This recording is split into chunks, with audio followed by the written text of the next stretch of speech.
when it comes to a school, like all the other religious-based schools, if there are enough people willing to do that work, I think it's an excellent idea. We have Chidmaya Vidyalayas all over India, dozens of them, and there's one in Trinidad as well. And that school is based off of Hindu values, but it serves people of all religions, right? They come there. There's people of all religions, all backgrounds to learn from there. So we should be open to anybody who wants to study, and it does.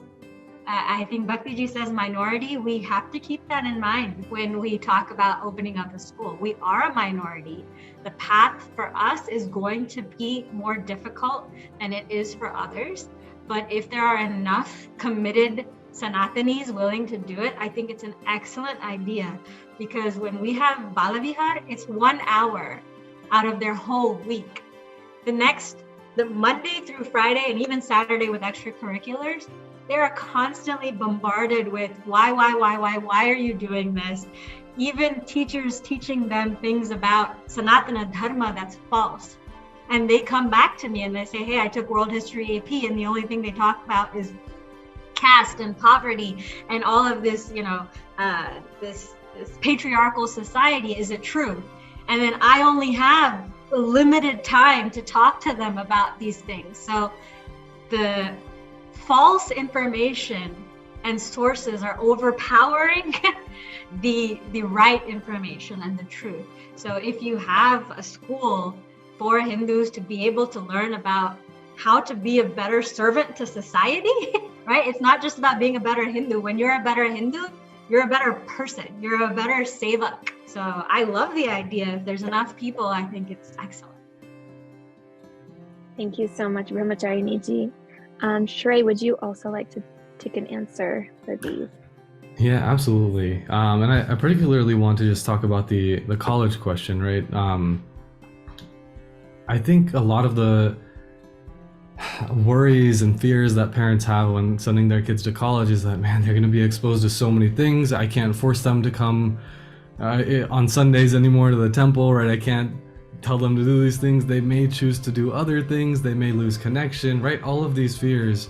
And some of the comments are absolutely great, right? Being able to have the idea of having free transportation from universities to temples would be amazing, right? I think that would be so helpful to keep them committed, and even continue their kind of connection with the temple. But what I think is more important